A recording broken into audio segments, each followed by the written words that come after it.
Bonjour à tous et bienvenue à la Société des Jeux. Aujourd'hui, je vous propose de découvrir les jeux qui font parler d'eux en cette semaine du 16 janvier. Alors, sans plus tarder, on regarde ça à l'instant. C'est parti! Du côté de Kickstarter, Final Girl saison 2 arrive des créateurs du très bon Hostage Negotiator. On parle de Van Ryder Games.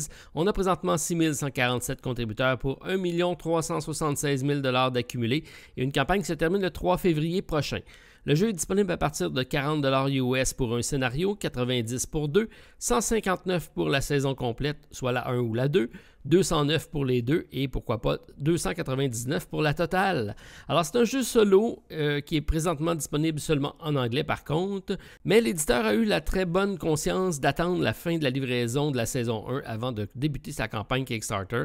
Ça a porté fruit, les premiers échos sont très favorables, même si le jeu est passablement difficile. Alors mon ami René Philippe, le Phénix Bleu pour ceux qui se rappellent les comptes sur ma chaîne, est prêt à me passer sa copie afin de me permettre de vous donner plus d'informations par rapport au jeu et mon appréciation. Alors j'avais adoré le premier mode carrière de Hostage et celui-ci me fait pas mal de l'œil avec son aspect cinématographique. Final Girl saison 2 disponible sur Kickstarter jusqu'au 3 février prochain. Final Girl Series 2 on Kickstarter now.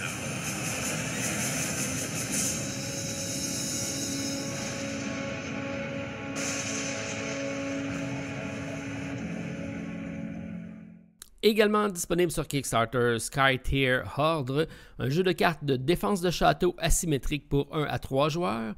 C'est présentement 2121 contributeurs pour 201 000 $ d'accumulés. 27 janvier, la fin de la campagne. C'est disponible à partir de 25 € pour la boîte de base. 40 la version de luxe avec les extensions. Et 60 avec le all-in et le tapis de néoprène. On parle de 13 à 23 pour le shipping selon le pledge. Et il faut additionner la taxe de vente pour l'Europe.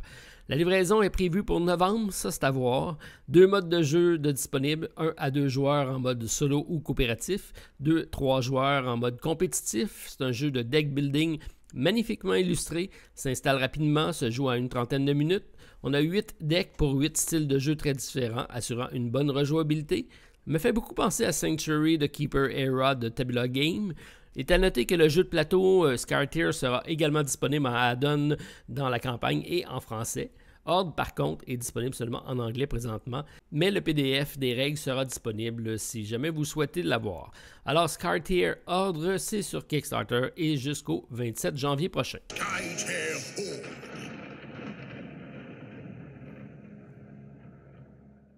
Et quelques extensions disponibles pour les vicomtes avec Gate of Gold et Keeper of Keys. On a présentement 3664 contributeurs pour 497 000 $ d'accumulés. 27 janvier, la fin de la campagne. Les extensions sont disponibles à partir de 23 € chacune ou 65 € pour les deux avec une boîte de Collector Box pour mettre le jeu de base. À moins que vous souhaitez la totale de la trilogie au complet pour la modique somme de 336 €. La bonne nouvelle, c'est que la version française est disponible avec la campagne. La mauvaise, par contre, c'est que c'est pas disponible au Canada. Alors, on va devoir peut-être demander notre citoyenneté française pour y avoir accès. Alors, Vicomte, c'est disponible jusqu'au 27 janvier prochain.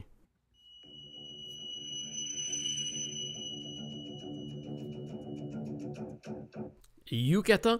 Dernier projet de chez Matago qui arrive sur Kickstarter, on parle de 1905 contributeurs pour 203 000 $ d'accumulés. 1er février, la fin de la campagne, un seul prix, 70 €, plus 12 à 15 de shipping, possibilité de cueillette en boutique pour les Français à moindre coût. On a un jeu de 2 à 4 joueurs, 14 ans et plus, 60 minutes par partie. La version française est évidemment disponible. C'est du concepteur de Kemet, un jeu de confrontation vous permettant de prendre des prisonniers de vos adversaires et d'en faire des sacrifices aux dieux, ajoutant un aspect mythologie. Un jeu aux mécaniques simples qui permet aux joueurs une belle progression de puissance et ce rapidement. Intéressant, 2 jeux qui arrivent sur Kickstarter et qui traitent du même sujet, les Mayas de la péninsule du Yucatan, mais qui abordent ça sur 2 angles très différents. La thématique guerrière dans le cas présent et je vous réserve la surprise pour AO qui arrive prochainement sur Kickstarter. Et pour ceux qui se demandent pour la variante solo, ça nous indique Maybe. Alors on suit les stretch goals de près avec Yucatan, c'est jusqu'au 1er février prochain. Then join us in Yucatan.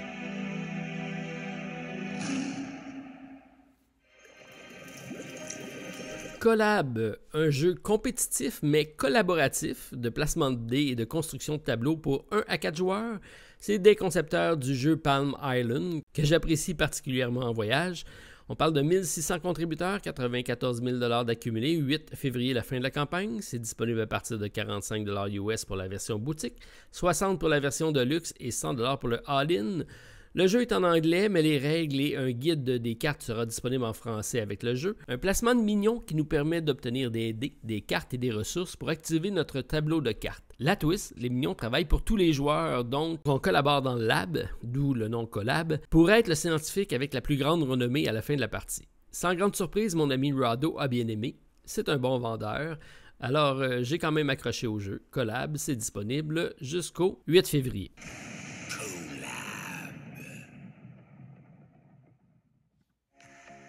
Et pour terminer sur une note plus légère du côté de Kickstarter, on parle du jeu Sink and Swim de Bezier Game, une compagnie que j'aime bien. On a présentement 243 contributeurs, 6 500 $ d'accumulés et c'est 10 février pour la fin de la campagne. Pas vraiment le type de produit habituel pour Kickstarter, alors c'est pourquoi on a un faible taux de participation. Un prix de 20 $ US pour l'édition Kickstarter, c'est un seul prix. C'est un jeu inspiré de la nage synchronisée, alors autant vous dire que c'est une thématique qui est très peu ou pas utilisée dans le jeu de société. Swim and Sing est un jeu de cartes coopératif pour 3 à 6 joueurs, des parties de 30 à 45 minutes. C'est un jeu en temps réel pour réaliser en équipe des routines de plus en plus difficiles dictées par une application. Alors c'est un jeu stressant et amusant pour toute la famille. C'est très différent et surtout très divertissant. J'aime bien, mais en anglais seulement pour l'instant. Alors, Sink and Swim de Bezier Game, c'est jusqu'au 10 février prochain. Pledge today and go for the gold this year with Sink or Swim. Et si on regarde du côté de GameFound, un seul jeu pour l'instant, Rise of Necromancer, de Mythic Game avec sa ligne Phoenix et en co-édition avec Sore Loser Game. On a présentement 1762 contributeurs pour 267 000 $ canadiens d'accumulés. Encore 4 jours à la campagne, c'est un jeu disponible à partir de 98 $ canadiens pour le jeu de base, 211 pour le all-in. On parle d'un jeu de 1 à 5 joueurs, 90 minutes par partie, 14 ans et plus. La version française est disponible. C'est une réédition d'un jeu de 2018 qui a une cote de popularité de 7.4 sur 10 sur BGG. Un jeu relativement classique de contrôle de territoire, mais à grand déploiement avec beaucoup de miniatures. Et maintenant, un mode solo pour la thématique toujours intéressante d'être le bad guy. Rise of the Necromancer de Mythic Game. C'est disponible encore pour quelques jours sur GameFound. Mais ce que je vais suivre surtout, c'est le prochain projet de GameFound. On parle de Total War Rome de Board Game, tiré d'un jeu vidéo pour une fois que je connais bien. Alors c'est à suivre la semaine prochaine avec celui-ci. Qui suis-je? C'est la question qui vous hante. Et je complète ma tournée des sites de socio-financement avec le site Game on Tabletop. Mon choix s'arrête cette semaine pour un jeu de rôle. On parle de City of Mist ou la Cité de Brume si vous préférez. C'est de la compagnie Barbu Inc. Maintenant que je fais partie du clan des poilus. Alors on a présentement 252 contributeurs, 34 000 € d'accumulés. Reste encore 2 jours à la campagne à partir de 12,90 € pour le format PDF. Pour sa thématique mystérieuse et prometteuse. Alors si je peux résumer en une phrase, explorer une cité imaginaire dans laquelle les mythes et légendes s'incarnent dans des gens ordinaires, un monde où un journaliste, un détective désabusé et un boss de la PEG peuvent détenir des pouvoirs mythiques de personnages tels Alice au Pays des Merveilles et le roi Arthur. Intriguant, n'est-ce pas? Alors, c'est ma sélection du côté de Game on Tabletop. Alors, c'est ce qui complète ma tournée de cette semaine pour les différents sites. Je vous souhaite un bon week-end à tous. Je vous invite à me partager votre choix de la semaine et on se reparle la semaine prochaine pour d'autres découvertes. Bye tout le monde, à la prochaine. Cette ville n'est rien qu'une cité de brume.